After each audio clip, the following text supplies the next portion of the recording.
Carolina blue shirt. Sorry about last night. You know, one thing I thought about is my son's going to have to learn character really quick, rooting for the North Carolina Tar Heel football team.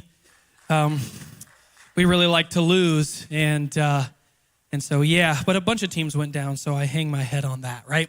Again, if we haven't had the pleasure of meeting, my name is Thomas, and if you want to know what I do, ask Pastor Brad, okay? A new thing gets added every week. Okay, Pastor Caleb, I just want to publicly honor you as someone who has walked with the Lord for majority of my life, and the last 10 years I have been searching and seeking for God and what he has for my family, and it is an honor to call you friend. It's an honor to call you pastor in the month of Pastor's Appreciation. I'm just grateful to be pastored by you. So if you see this, I just want you to know I love you. And no, I don't need any brownie points or a raise. I just really want to publicly honor my friend when I get a moment. So I'm not going to take a bunch of your time today, but Pastor Caleb asked me to preach a message that I preached in Bluffton. Really just inciting passion and conviction for the next generation. So Pastor Jimmy, that resonated strong with youth camps. And so I'm going to be putting that on my list to pray and fast for you. So 1 Samuel 2 verses 12 through 19. I believe they should be up on the screen. It's probably going to come up ESV, but I'm reading out of the NLT because I love some of the words that it has in here. So now the sons of Eli were scoundrels who had no respect for the Lord or for their duties as priests. Whenever anyone offered a sacrifice, Eli's sons would send over a servant with a three-pronged fork. While the meat of the sacrificed animal was still boiling, the servant would stick the fork into the pot and demand that whatever it brought up be given to Eli's sons. All the Israelites who came to worship at Shiloh were treated this way. Sometimes the servant would come even before the animal's fat had been burned on the altar. He would demand raw meat before it had been boiled so that it could be used for roasting. The man offering the sacrifice might reply, "Take as much as you want, but the fat must be burned first," going back to Leviticus 7. Then the servant would demand, "No, give it to me now or I'll take it by force." So the sin of these young men was very serious in the Lord's sight, for they treated the Lord's offering with contempt. Verse 18, but Samuel, though he was only a boy, served the Lord. He wore a linen garment like that of a priest. Each year his mother made a small coat for him and brought it to him when she came with her sacrifice. So today, I want you to look through this text through the lens of being spiritual parents and grandparents, okay? And so we have a call from God to raise up the next generation. Sean and I had the pleasure of going to Hilton Head Middle the other week in preaching. And what we found interesting was the FCA leader looked at us and said, "No one wants to come to the island." And that might sound really discouraging. That might sound really like just lacking hope. But I took away from that is that the harvest is right? But the laborers are few. And Sean and I raise our hand and say, hey, we'll be the few, right? And so there is a harvest on this island. But what I'm hearing is that people don't want to come and reach teenagers on this island. But if you know Pastor Caleb is not just going to preach from the pulpit that he loves teenagers. He's going to be a father to teenagers, right? He is going to cast vision for this church to be a house that houses the next generation. But a little bit of context about the text this morning. So Eli had two sons, Hophni and Phinehas. Those will probably be on a list for baby names in about 10 years, and they'll be called hipster, right? Their sons would send down a servant, and they would have a three-pronged fork. And so that fork would actually look a little bit like a pitchfork, right? And I have a funny story about my grandpa. Y'all are like, all of his stories about my grandpa. That's because he was a funny dude. My grandpa would eat off everyone's plate all the time, okay? And so maybe he grew up in a house where you couldn't finish, you know what I mean? Or you couldn't get up from the table if you didn't finish your plate. But my mom bought him this fork that extended, okay?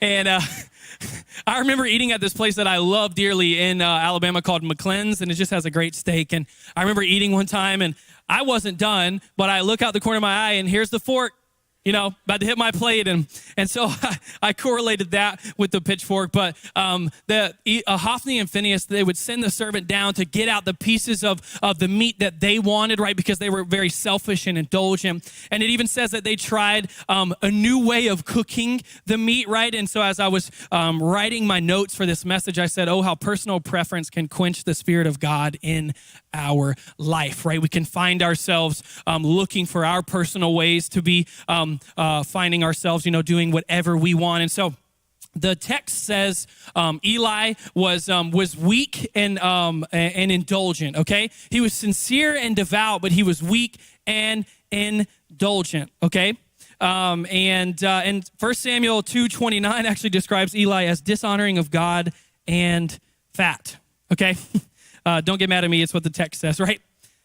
The Masoretic text suggests that priestly actions were causing the worshipers, the men, to look disrespectfully down upon the free will offerings made to the Lord. And so priestly abuse was giving religion a bad name in Israel.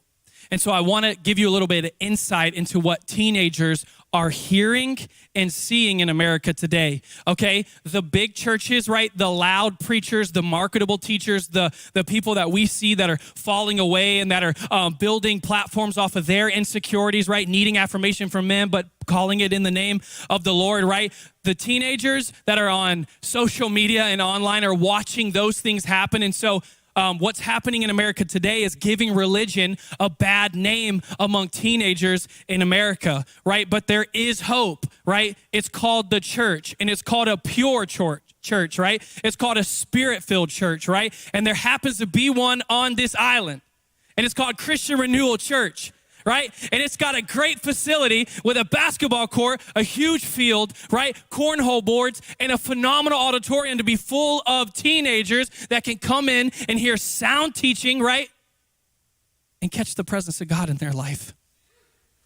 I remember being a kid at kids camp.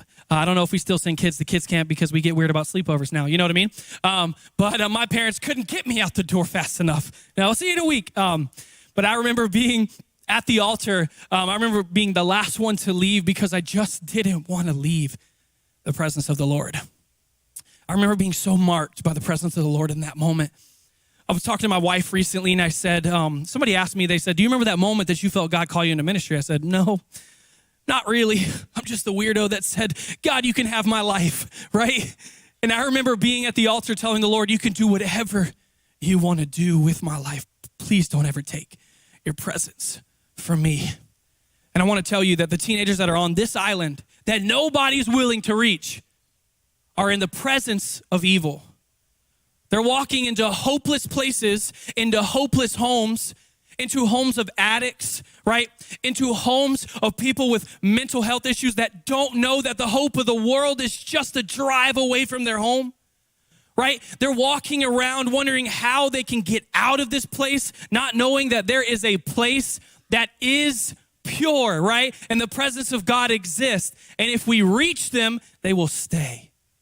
They will stay because they get marked by the presence of the Lord forever. So we're going to look at a contrast really shortly between Eli and Hannah today. Okay, so Eli and Hannah. But before I do that, I want to tell you about a youth leader, okay? Notice how I didn't say youth pastor, but a youth leader that marked my life. His name was Dan Marina. He was not the Hall of Fame quarterback from the Miami Dolphins. I really wish, but it's okay. Dan, I love you.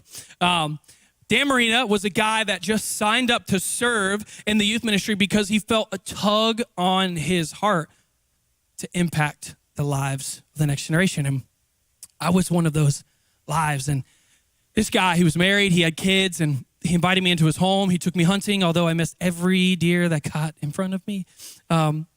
He actually would take me to work at times. I just really loved hanging out with Dan. Dan showed me how to love a spouse. Dan showed me how to parent children. Dan showed me how to love the Lord, right? And have a good work ethic. This man impacted my life forever. And I think the kryptonite of the church today is believing that one singular young guy with blonde hair can reach all the teenagers. I'm here to tell you today, I love my old youth pastors, but it's Dan Marina that I consistently tell my wife, if I could just get on a plane and go spend 5 more minutes with Dan Marina, I would love to. And so at any point today, if God begins to tug on your heart to serve in the next generation, I just want to remind you that you could be somebody's Dan Marina, that the youth pastor is awesome, but a youth pastor in a church like this, right, we are focused on getting things done. Right? We have things on our plate. And so we're not always available to pastor and reach every kid that comes through the door. But with a few Dan Marinas, them kids, they'll be marked by the presence of the Lord and they'll never, ever forget it. Okay, quickly, 1 Samuel 2:29 says, so why do you scorn my sacrifices and offerings? Why do you give your sons more honor than you give me? For you and they have become fat from the best offerings of my people Israel. See, I didn't say it. The Bible did. So scholars say that Eli was sincere and devout, but he was weak and indulgent. And so we have to make sure that we aren't just being sincere and devout. Weakness and indulgence means that we're liable to give way due to pressure. Indulgence means that we're overly generous, right? We're giving space. I'm seeing too many people give too many young people space for them to find out who they are, right? But Hannah knew who Samuel was, and he began to knit a priest's cloth bigger than what fit him because she knew who he was growing up to be, right? And so we've got to close the gap from the space that these teenagers are getting from their broken homes and show them, right? And let them hear, because faith comes by hearing about who God has called them to be. But Eli, who had sons that were in the sanctuary, were very weak and indulgent. I think sometimes we can get lost in the fact that it's like, yeah, we'll put on a great service and we'll do church and we'll have pizza, and you know what? I'm just glad to send my kid to church. And we can't just be glad to send our kids to church. We have to be a church that calls kids out when they're in sin. We have to be a church that has sound biblical teaching. My 6-year-old that I was having a conversation with last night said, hey, Dad, sometimes when I talk to the Lord, I don't always hear him. That's a 6-year-old. So imagine the depths of a 16-year-old and the questions that they have. We don't just have to get up here and say, there's a love of God for you. There is. But I'm telling you, the sin that they're carrying at 16, the darkness and the heaviness that they're carrying at 16, because a piece of technology opened up to a world that they're too immature to handle. And so when we're weak and indulgent, we're overly generous, right? We're scared about things in the physical, and we don't think about the things in the digital world.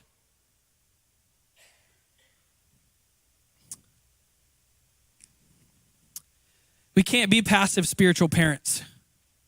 Eli was a passive leader and a father. One thing I hope is never said about me is that I was a passive leader and a passive father. If you're in my house, we're gonna serve the Lord. If you're in my house, you're gonna know what holiness looks like. If you're in my house, you are gonna recite the Bible. Because one day at 36, you're gonna need to cling to those words. Not because I'm too strict, but one day you're gonna need to be able to know the Bible because the devil is coming after you. And at 6 years old, we're walking our child through the Bible. Why? Because if she can get it now, the devil won't have her later. You saw Eli stay in his lane and focus on him, and I know we all have a lot to do. We all have so much that God is asking us to accomplish. But if we stay in our lane, we forget that they're supposed to be in our lane with us. Right? Proverbs 22 says, direct them on the path that they should go. How do you direct someone? You show them, right? We can't just be all talk. We've got to show. We have to toughen up and create a space where next gen ministry is a reason that people are coming to this church. I'm telling you that there are churches around us that are crushing student ministry. There are churches around us that are crushing kids ministry. But I want this place to be a place where people are coming because they say, not only will I be fed, but my children and my teenagers and my maybe young adult children will be fed. And we can't do that if we're passive spiritual parents. And we must teach and practice holiness. Eli allowed unholy things to happen in the holiest of places.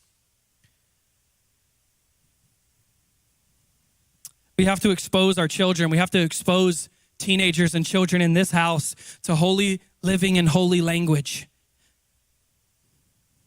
They say things like skibbity, I don't know, podium, apparently, if you did something good, I don't know. Just so y'all know, because a lot of you are from Ohio, there's an entire generation that actually equates bad things to Ohio. I'm not kidding. They'll say that's Ohio. It's crazy. I'm like, what did Ohio ever do to you? You've never even been, right? Oh man, they're awesome. And got an interesting language. Some questions that we have to ask ourselves when we're looking at Eli in his sons is, do we passively watch generational sin? I was talking to my wife recently, and I said, I never knew why I struggled the way that I did until I grew up and realized the way my father was. Some of these kids are walking through things they didn't ask for. And they're not in a church that says there's hope for you. There's peace for you. There's blessing for you. Do we believe that our attendance and faithfulness is all we need to do? Are we indulgent? Are we disengaged and visionless for the next generation? Are we committed to creating a space and being a part of? Let me say that again. Are we committed to creating a space and being a part of the space for kids, youth, and young adults? I promise you that I want you guys in my life. I need some of you gray-haired, wise saints to be in my life. Please do not believe that I have it all together. I got blonde hair. You know I don't got it all together. These teenagers, they don't need just 19 and 20-year-olds in their life. Them 19-year-olds are basically high school seniors doubled over. And now listen, they got stamina. They can run. But I'm telling you, there's something about being around somebody that's built something and stayed consistent and disciplined in their life and served the Lord through the rockiest seasons. So the second contrast we want to look through is Hannah and Samuel. And I want to sit in how the Bible describes her. And I felt like the Lord gave me something in the office as I was praying. She cried out to God until she was with child. And she showed up even in the face of shame. So Hannah's husband had another wife. I don't know, that Hulu show, you know what I mean? The Secret Lives of the Mormon People. I mean, it was back in the day. Her name was Peninnah. And Peninnah used to taunt Hannah because Hannah couldn't do what she was supposed to do, which was produce a child. And she never shied away. She always showed up in the face of shame. And she cried out to God, saying, why have you not given me a child? Why have you not blessed my womb? We are supposed to be fruitful and multiply. And yet you keep giving children to Peninnah, but I'm the faithful one. And in the office, I felt the Lord say, in your desperation, you receive a blessing. In your pure desperation, you receive a blessing. We know Hannah wasn't in it for personal gain. She gave Samuel back up when he was 3. She didn't helicopter parent and keep him to herself all along because God finally blessed her. Me. No, she gave Samuel back away to the sanctuary because she knew who Samuel was. But her desperation is what gave her that blessing in the first place.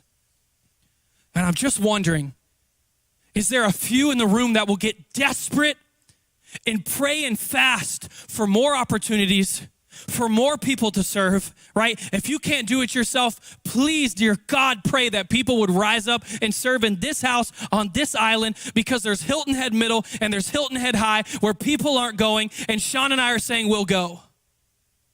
1 can reach 1,000, 2 can reach 10,000. God's multiplication is different. But are we desperate for God to move in the lives of teenagers? Or are we just focused on our lane, my time, my business, my marriage? I promise you, when you get outside of yourself, God will bless what you were praying about in the first place. That's how he works. We have to have vision for the next generation.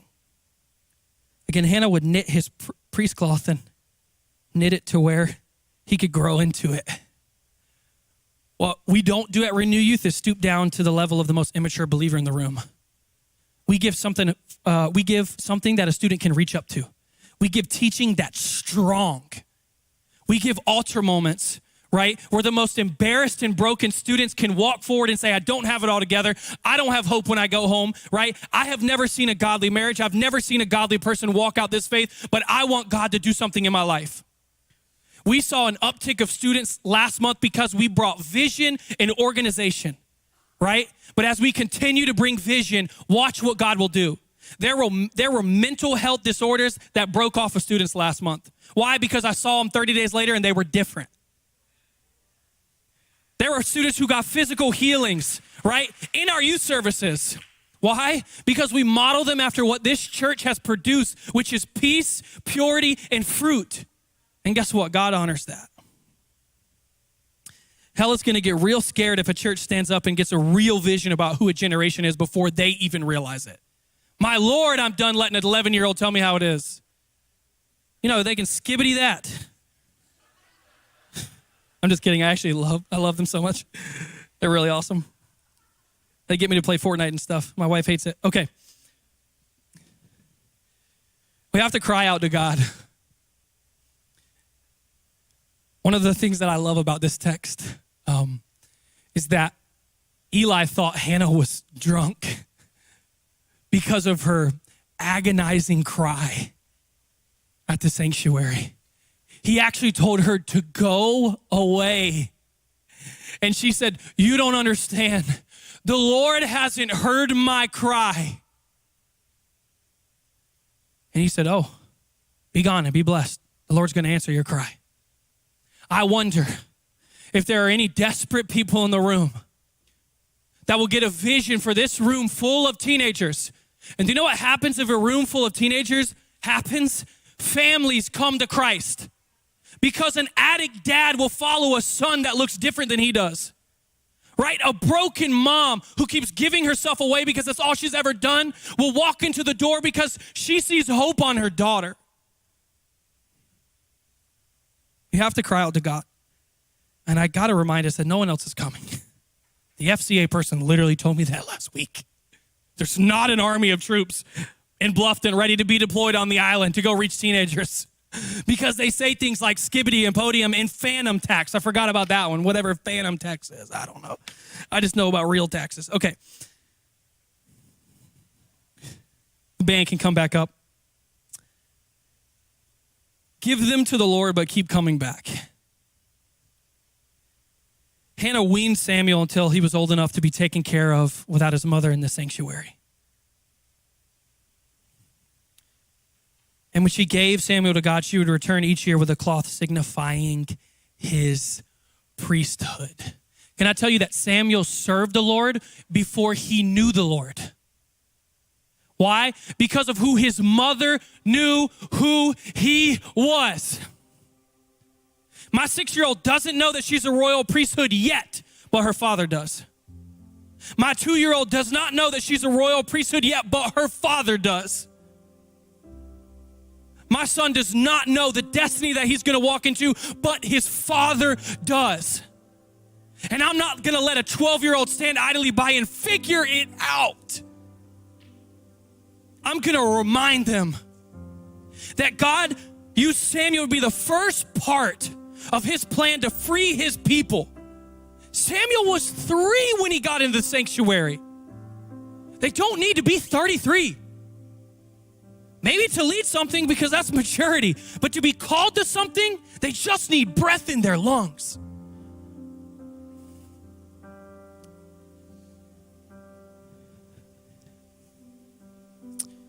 I just want to encourage people that we don't just play games and teach in next gen ministry, or at least I don't. We got administration work that needs to get done. We've got communication, consistent communication. We've got events where we need event coordinators. We've got events that need designers. We've got events that need people that can get vision about how things should look and feel. I promise you, just one guy with blonde hair can't get everything done. We've got writing for parents and students that needs to get done. We got outreach that needs to happen, where we got to go meet kids where they're at because they ain't never coming into church unless they meet somebody that's got the hope of the world on them. We've got discipleship that takes place. Got people like Jonathan and Victoria. I don't know if they're even in here right now. They might be serving because they serve everywhere. We got Donnie over here that show up faithfully in the lives of teenagers because they know how much youth ministry impacted them. We can't just piece together a student ministry, right? Because we just got to have something for kids in the room. We got to get away from that. And we can't let age, insecurity, or fear hold us back from serving in the next generation. If you've got breath in your lungs, you can be used by God to impact the next generation. Whether it's through prayer and fasting or putting your hand to the plow. Because the harvest is ripe, but the laborers are few. And we must keep coming back. I need people that will rally around me to keep knitting the priest clause, to keep reminding them of their priesthood, to keep reminding me of their priesthood. Because I promise you, It's not always glitz and glamour in youth ministry. They barely show up. Why? Because their lives are just as busy as ours. And we've got to remind them that the most important thing is to get into the house of God around people their age and go after God with a desperation to reach their schools, to reach their neighbors, to reach their parents. And we don't have to wait for a youth camp. We don't have to go on some retreat. God can do it in Hilton Head. Why? Because he's all places all the time. And if we glorify him, he responds. If we cry out, he responds. And so as we land the plane, we just have to ask ourselves, do we cry out for the next generation? Do we play a part in the building of something that they can grow into? Do we have a vision for how God can use us to impact the next generation? Do we look like Eli or Hannah? And you can stand as we close. Do we even see ourselves as spiritual parents? Do we believe that God could use us in some capacity in the next generation? And our altar team can come forward. Are we weak but devout? Do we know the scripture like the back of our hand but aren't desperate for God to move? Are we visionless? And do we care about generational impact?